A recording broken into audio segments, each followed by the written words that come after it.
그럼 이번에는 박병창 이사님께 좀 배워보도록 넘어가나? 하겠습니다. 자, 박병창 이사님 어서 오십시오. 예, 안녕하십니까? 네, 안녕하세요. 반갑습니다. 자, 우리 박병창 이사님과 함께 오늘 시장에 대한 또 이야기. 일단 미국의 CPI가 나왔기 때문에 요건 이제 우리가 좀 많이 기다렸던 지표 아니겠습니까? 예, 그렇습니다. 기대라기보다 전망보다 예. 조금 낮게 나온 게 맞죠? 예. 그럼 이건 시장에 어쨌든 호재로 받아들였죠. 호재로 받아들여야 되는데 예. 미국은 왜 시작하자마자 떨어진 겁니까?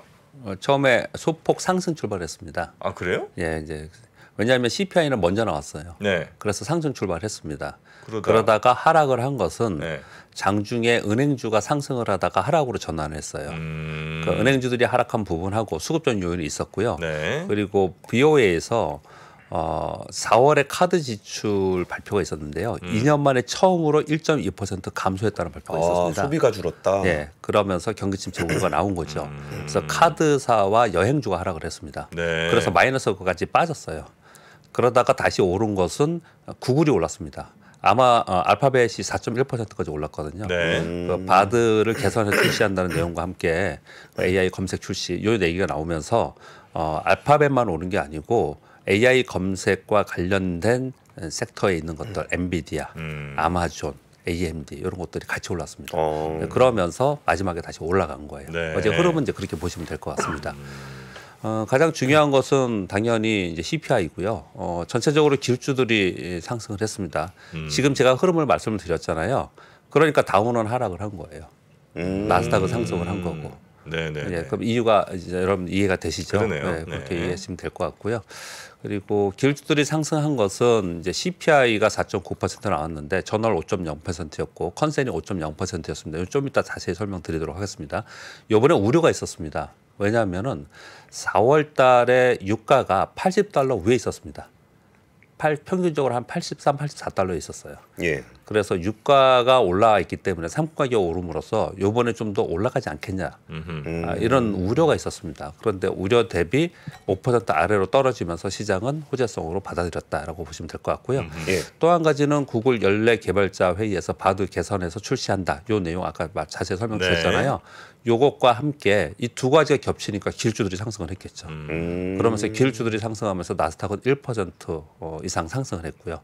반면에 은행주가 하락을 하고 카드나 여행주, 경기 침체가 나오니까 다운은 하락을 한 거예요.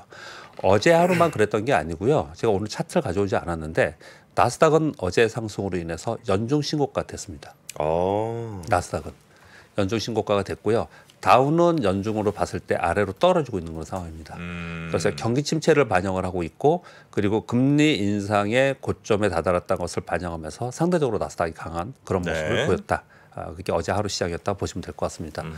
특징주로는 알파벳이 4.1% 올랐고요. 아마존이 3.3% 올랐습니다. 네. AMD 2%, 애플 1%, 엔비디아 1%, 마이크로소프트도 여기 수혜주 들어갑니다. 그래서 1.7% 올랐어요. 그런데 이제 마이크론 테크놀로지가 1.5% 하락했고요. 테슬라는 0.3% 정도 살짝 하락을 했는데 네. 이게 보면은 올라간 종목하고 내려간 종목들을 비교해 보면요. 순수 반도체 쪽은 하락을 한 거고요. 아직까지 하단에서 반등을 강하게 못하고 있는 상황인 거고요. AI나 로봇이나 이런 성장주의 섹터에 들어가는 쪽은 상승을 한 것이에요. 근데 이 부분에서 잠깐 또 언급을 드리면 삼성증권에서 굉장히 좀 임팩트 있고 좀 강한 보고서가 하나 있었어요. 어떤 게 있었냐면 AI 관련된 반도체는 기존의 반도체보다도 10배가 높은 가격이라는 거예요. 거기에 대한 성장성이 있는데 그것을 너무 간과하고 있다. 지금 왜 마이크론은 못 오르고 또 삼성전자 못 오르냐 이렇게 지금 얘기를 하고 있는데 또 엔비디아는 오르고 엔비디아는 지금 거의 2배 올랐어요. 맞아요. 이런 것들이 이렇게 오르고 애플은 신고가 근처에 있습니다. 이런 현상이 나타나는데 왜 반도체에 이러냐? 사실은 AI용 반도체 이 부분에 대해서는 좀 간과한 게 아니냐. 어느 순간에 그쪽이 부각이 되면은 이 부분은 시장에서 영향을 줄 것이다. 이런 보고서들이 좀 있긴 합니다. 그런 보고서 있다라고 전해드리는 겁니다. 네, 그런데 지금 현재 시장에서는 순수 반도체, 기존의 반도체 쪽은 상대적으로 약하고 AI나 로봇이나 뭐 자동차나 이런 반도체 쪽은 상대적으로 강한 좀 서로 차별화된 반도체 섹터에서도 그런 흐름이 나타나고 있다라는 말씀을 드리도록 하겠습니다. 전체적으로는 기술주들이 더 강세를 좀 보였고요. 그리고 경기 민감주가 있는 다우는 상대적으로 약한 어제 하루로 마감을 했습니다. 우리 시장은 어제 좀 부진했죠. 최근에 들어서 한 2, 3일 동안 계속 부진한 모습을 나타내고 있습니다. 코스피가 0.54% 하락해서 2,496포인트, 2,500포인트 살짝 하회했고요. 약보합 시작 후에 하루 종일 지루하게 약세권에서 있었습니다. 그러다가 오후 2시 이후에 선물이 툭 빠지더라고요. 그러면서 같이 빠졌었는데 다행스러운 거는 빠지면서 그냥 끝난 건 아니고요. 종가에는 소폭 반등했습니다. 그래서 아래꼬리 좀 달았습니다. 그래서 저점 대비는 좀 반등을 했지만 코스피는 0.54% 하락했고 코스닥은 0.73% 하락을 했습니다.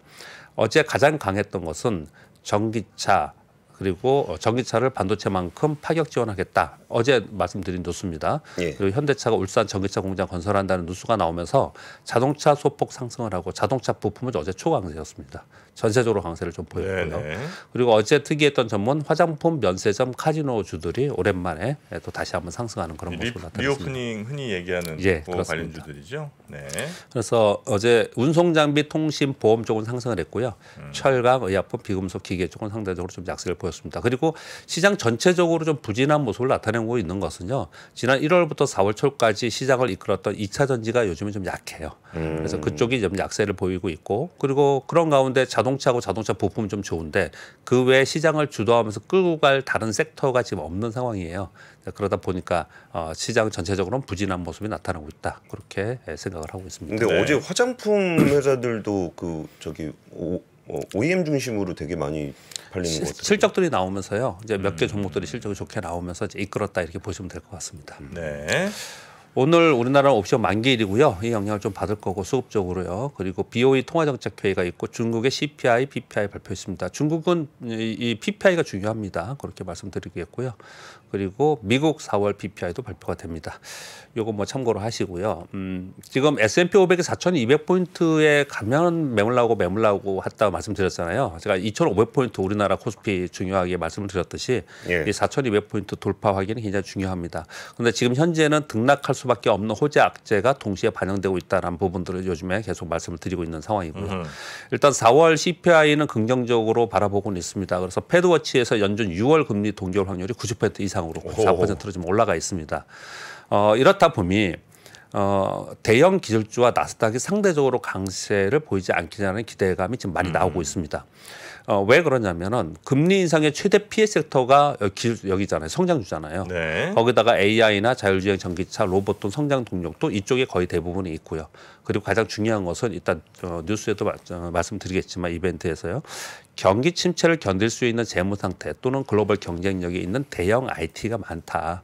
그렇기 때문에 그쪽에 어제도 말씀드렸죠. 만일 경기 침체가 오더라도 예. 이쪽에서 거래를 하는 것이 안정적이고 이후에 바로 회복하면서 수익을 낼 수 있다. 이런 얘기들이 많이 나오고 있어요. 그렇게 지금 나타나고 있는데 그런 것들을 전체적으로 감안해 보면은 나스닥에 있는 대형 기술주들이 상대적으로 강세를 보이는 구간으로 좀 들어가 있다.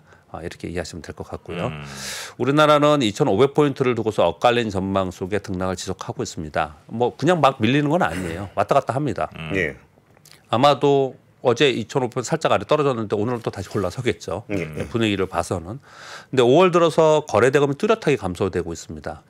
그런 가운데 종목별로는 그동안에 급등했던 종목은 가격 부담이 좀 해소되는 그런 과정이 있거든요. 그래서 어제도 말씀드렸지만 방향 탐색을 위한 박스권 속에 있습니다. 이런 상황 속에서 대형 기술들이 선행적으로 조금만 올라주면 그건 계속 올라가기는 어렵기 때문에 다시 개별 성장들이 강세를 보이는 그런 이제 순환적인 흐름이 나타나지 않을까 그렇게 좀 저는 시황을 보고 있습니다. 네. 예. CPI 사실 뭐 여러분 다 아시니까 빨간 글씨로 있는 것만 말씀드리겠습니다. 중요한 것만요. 헤드라인이 4.9% 나와서 전월비 이제 또는 컨센 대비 떨어졌다는 것을 이제 호재성으로 받아들였습니다. 패드워치도 이제 금리 동결을 지금 전망하고 있고요. 그런데 코어 CPI는 5.5%로 상당히 아직도 높습니다. 그래서 코어 CPI가 여전히 높은 점은 우려가 지속되고 있다. 이렇게 얘기를 하고 있고 네. 그렇기 때문에 쉽게 금리 인하는 할 수 없다라는 얘기들이 월가에서 어저께 분석 자료에 나오고 있는 거고요. 그런데 슈퍼코어를 얘기합니다. 임대료를 제외한 제외한 이거 누가 처음 얘기를 꺼냐면 파월 의장이 자꾸 이 얘기를 해요. 임대료를 제외한 슈퍼코어 CPI를 얘기를 하는데 이게 전월에 5.8%인데 5.1%로 떨어졌어요. 이것도 중요하게 생각을 하는 부분이에요. 이번에 걱정을 했던 부분은 에너지 부분, 가솔린 이쪽이 전월비로 봤을 때 보시면 전월비 기준으로 마이너스 3.5에서 플러스 0.6으로 이게 올랐었잖아요. 예. 그러니까 이것 때문에 이번 CPI를 걱정을 좀 했는데 근데 그런 걱정 대비 좋게 나왔기 때문에 시장에서 긍정적으로 본다라는 거고요. 그리고 중간에 빨간 것이 한 가지 있는 게 주거비입니다. 예. 주거비 플러스 8.2에서 8.1%로 아주 작게 떨어졌어요. 그런데 이게 1년 만에 처음 떨어진 겁니다. 아, 그래요? 예, MOM으로는 전월 0.6에서 0.4% 축소했거든요. 이 얘기는 무슨 얘기냐면요. 파월 의장이 항상 이 얘기를 할 때 어떤 얘기를 하냐면은 상품으로 인한 인플레이션은 떨어지고 있다, 둔화되고 있다. 그러나 소비나 실물에서 반영되는 것들, 상품 쪽이 아닌 예. 실물 경기에서 반영되는 것들은 떨어지지 않고 있다. 이렇게 얘기를 계속했고 이걸 본다라고 얘기를 많이 했었거든요. 그런데 이제 실무라고 하면은 이제 서비스 부분하고 주거비하고 자동차 이런 쪽이잖아요. 근데 여기가 떨어지기 시작을 한 거예요. 그래서 이 부분을 시장에서는 긍정적으로 보고 있다. 이렇게 이해하시면 될 것 같고요. 네. 5월 CPI가 6월 13일 날 있고요. 6월 FMCOA가 6월 14일 날 있어요. 그러니까 이거 이제 보고서 하겠다 이런 얘기들이 나오겠죠. 뻔하게 그런 얘기들이 나오겠죠. 근데 지금 현재는 6월은 동결적으로 보는 쪽으로 무게감이 점차로 실려가고 있다. 그러다 보니까 성장주나 대형 기술주들이 상대적으로 힘을 받고 있습니다. 이렇게. 지금 화면은 미국 소비자 물가 CPI 추입니다. 그냥 보시면 상당히 본부적으로 찍고 계속 내려오고 있고요. 예, 그렇게 내려오고 있고요. 숫자를 앞에 이제 제일 중요한 건 이제 주거비입니다. 주거비가 쉽게 안 떨어지고 있는데. 그렇다면서요. 예, 근데 주거비가 떨어지기 시작하면 이거는 기저효과도 있고 그렇기 때문에 상당품은 떨어질 수 있다. 많은 분들이 이렇게 분석을 좀 하고 있는 그런 상황입니다. 네. 아시아경제발 뉴스 하나 중에요. 우리나라 지금 정유화학 쪽이 좀 상대적으로 좋지 않아요. 특히 맞아요. 화학 쪽이 좋지 않습니다. 예. 그런데 화학 제품 중에서 판매 호조가 일어나는 제품들이 있다고 하는 거예요. 이건 굉장히 주식 투자하는 우리들 입장에서 굉장히 의미가 있는 내용들이 나왔습니다. 정유화학이 안 좋은데 그 업황이 안 좋은데 조금 달리 가는 친구가 있다. 예, 그게 이제 종목을 얘기하는 게 아니고요. 예. 그 중에 어떤 상품이 그렇다라는 거예요. 화학 업황이 전체적으로 부진한데 친환경과 고부가가치 화학 제품은 판매 호조가 되고 있다는 거예요. 공장을 증설한다고 하는데 선주문으로 인해서 공장 캐파의 50%를 벌써 선주문 받고 막 이렇다고 지금 얘기가 나오고 있는 상황이에요. 예. 코어로인더는 광케이블 그리고 전기차 타이어, 우주항공 소재로 쓰이는 아라미드 섬유라고 있어요. 아라미드. 예, 이게 수요 급증으로 해서 재고 부족이 나타나고 있다고 얘기를 하고 있는 거고요. LG화학은 태양광 패널용 필름 수요 급증으로 해서 공장 증설 중이다. 이렇게 얘기를 하고 있고요. 폐플라스틱 얘기를 굉장히 많이 하고 있습니다. 이것을 분해해 재활용한 플라스틱이 호조되고 있다. 그리고 상장사는 아니지만 SK그룹의 SK지오센트릭은 플라스틱 재활용을 위한 열 분해유 선주문을 호황되고 있다. 롯데케미칼은 이 지금 플라스틱 재활용을 위한 이거 지금 공장을 짓고 있거든요. 근데 이거 공장 짓기도 전에 선주문을 지금 받고 있다. 이렇게 얘기를 좀 하고 있어요. 이미 엄청 들어왔다 그러더라고요. 결국은 이제 플라스틱 재활용이 제일 중요한 이슈인가 보네요. 그거랑 이제 아까 신소재, 뭐 전기차 타이어나 여기에 쓰이는 그 아라미드 섬이라는 거. 그렇습니다. 그거 아니면 이제 어떻게든 자원을 재활용할 건가. 요 플라스틱 재활용이 제일 중요한 이슈인 것 같군요. 그렇죠. 그런데 지금 말씀 주신 것도 굉장히 핵심을 짚으셨지만 이걸 보면서 우리는 저는 투자자 입장에서 어떤 생각을 했냐면 과거의 굴뚝주라 하더라도 굴뚝주에 머물러 있는 데는 주가는 계속 거기 있는 거고 신사업으로 변화하면서 신사업으로 계속 가는 쪽은 그쪽으로 가는 거죠. 대표적인 게 LG화학이 그랬던 거잖아요. 네. 배터리 소재로 가면서 주가가 지금 굉장히 좋은 그런 모습을 나타내고 있는 거잖아요. 네. 그렇게 변화되는 기업 쪽에서 우리가 항상 봐야 된다는 거죠. 어제 우리 캔슬림 얘기했잖아요. 네. 캔슬림의 CAN의 N이 뉴입니다. 뉴. 신사업에 대해서 시장에서는 주가는 신사업을 바라보고 간다. 그렇게 보시면 될 것 같습니다. 네. 여기가 그 플라스틱 업체들이 뭐 예를 들어서 뭐 화장품 용기라든지 뭐 코카콜라, 펩시 이런 거 한 25년부터는 재활용 플라스틱 한 절반 정도 쓰겠다고 발표는 해놨거든요. 네. 근데 재활용 플라스틱이 그만큼 없어요. 그러니까 공장을 25년에 지을 건데 지금부터 주문을 받고 있다라는 거예요. 예. 물론 지금 주가 굉장히 안 좋아요.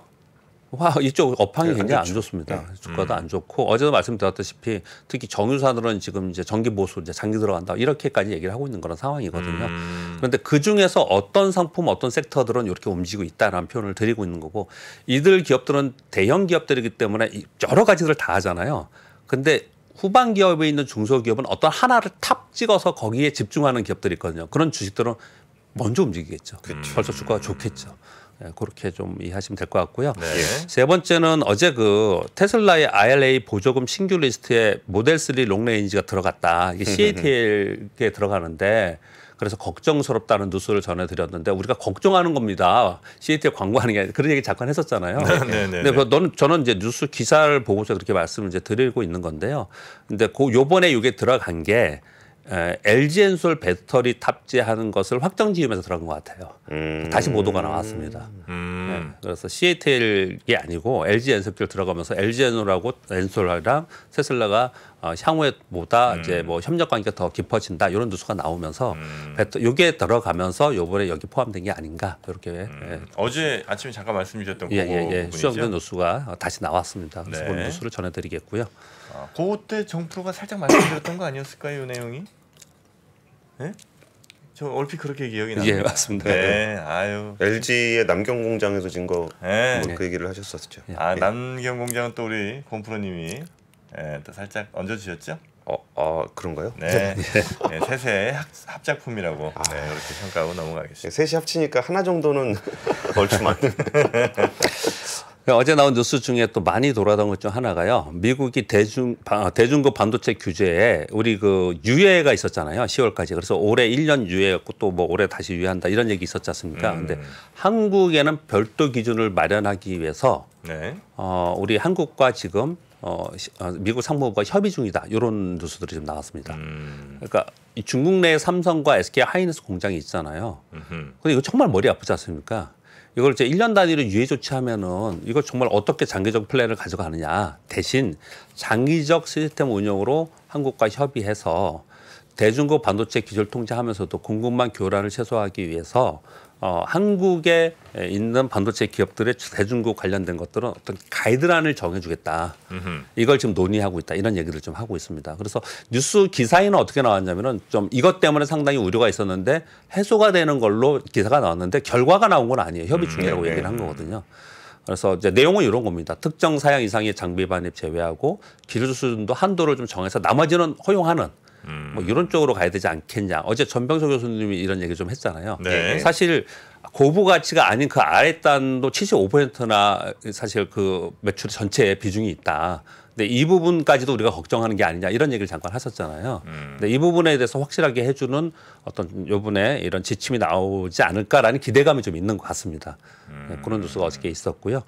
그리고 반도체 기대와 우려가 굉장히 많이 지금 상존되어 있지 않습니까? 그래서 우려의 목소리가 지금 많이 좀 있는데 일단 그 AMD 있잖아요.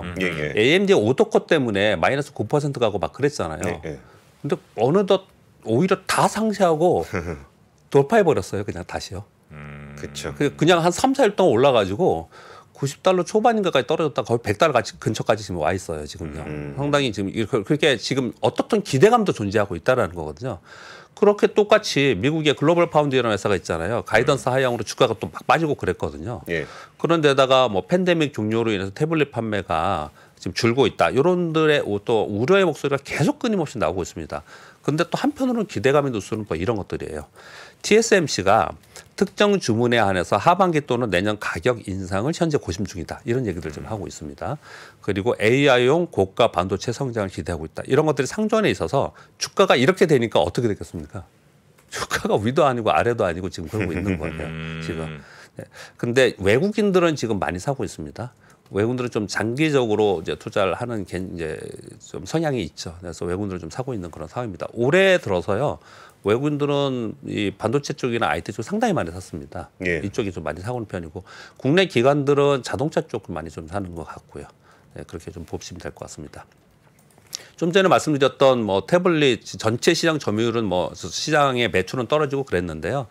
일단 6번째와 7번째 뉴스를 한꺼번에 말씀을 좀 드리면 삼성이 스마트폰 점유율이 1위, 태블릿이 2위 시장 조사 기업체들의 자료를 이제 인용해서 말씀을 드리는 겁니다.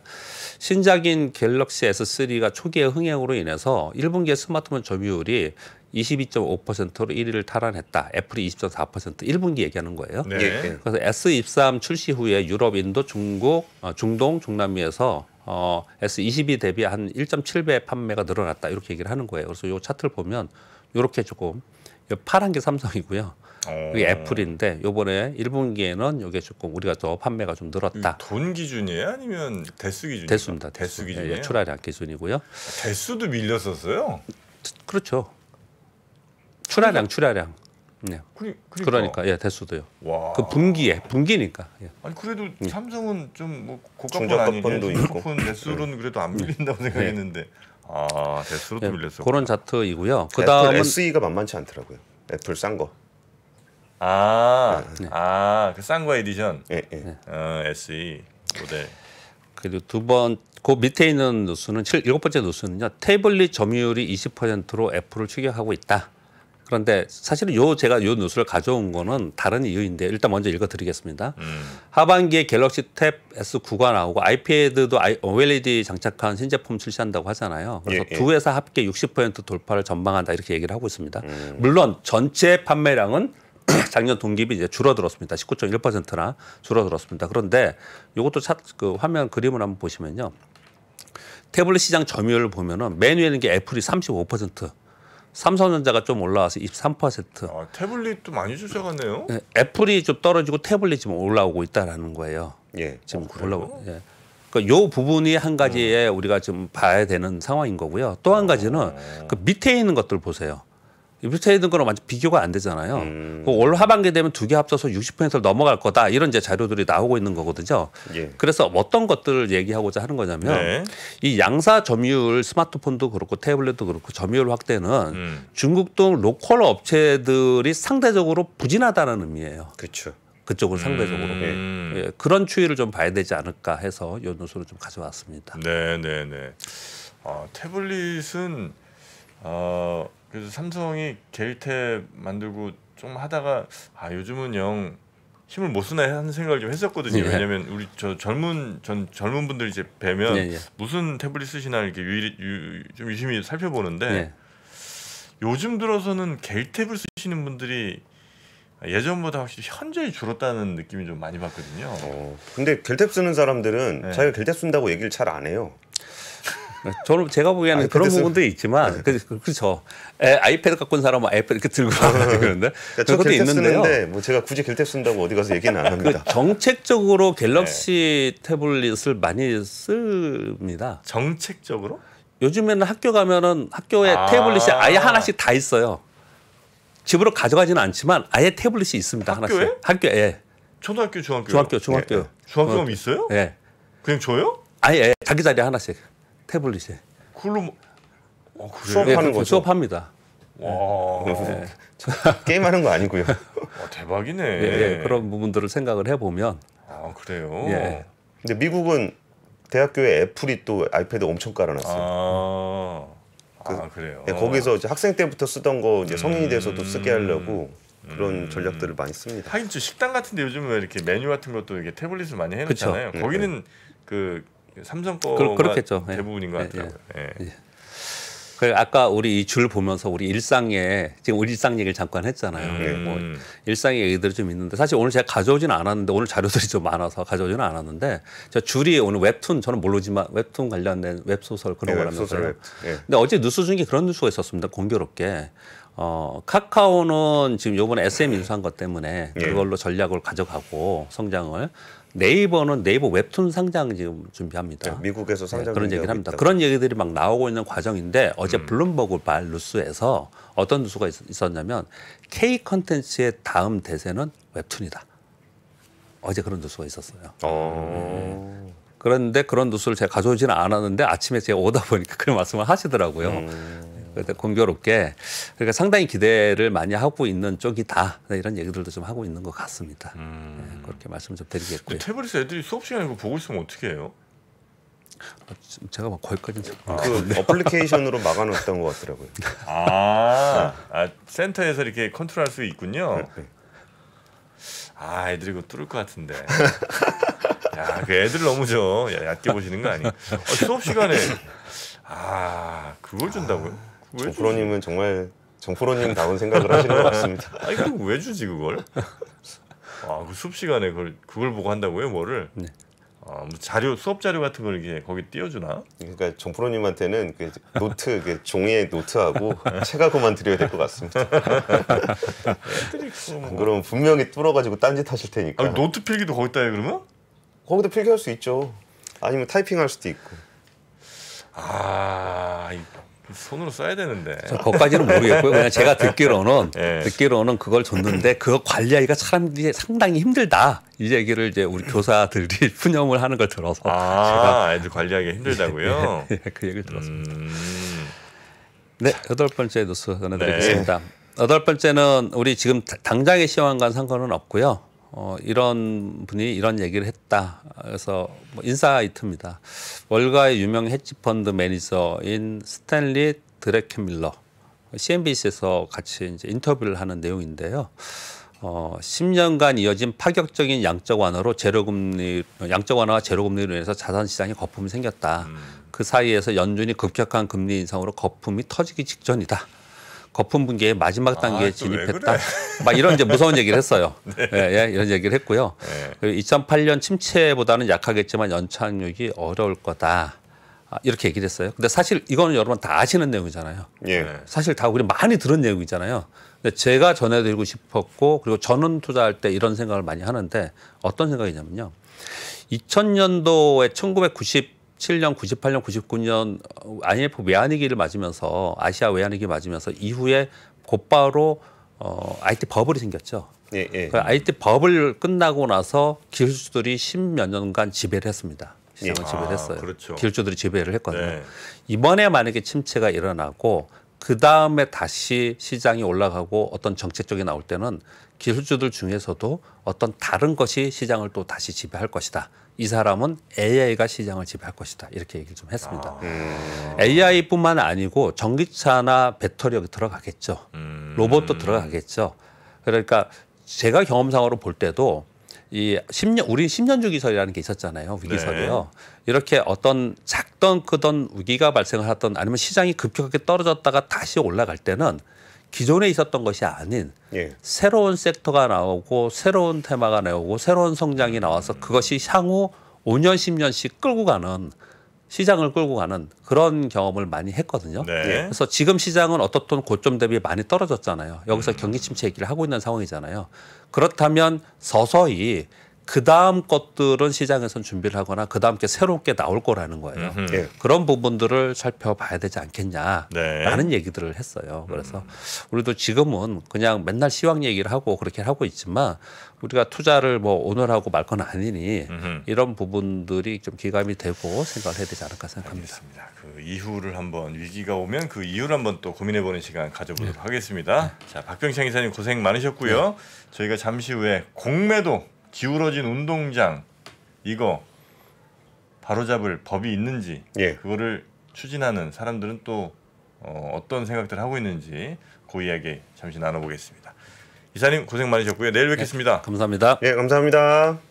복잡하고 어렵게 느껴지는 재무제표와 용어들 친절한 투자 멘토 사경인 마스터가 매주 새로운 콘텐츠로 알기 쉽게 설명해드립니다. 재무제표 분석과 포트폴리오 구성, 뭐 양대 재무제표라고 그러면 대차대조표랑 손익계산서가 있거든요. 매수 매도 방법, 이때 사는 게 좋겠네, 이렇게 사면 좋겠다. 근데 이렇게 살려면 뭘 해야 되냐면요, 나머지 3분의 1은 놔둬봅니다. 어디까지 가는지. 실전 투자 팁까지 알려드립니다. 오직 3프로 멤버십에서만 만나실 수 있습니다.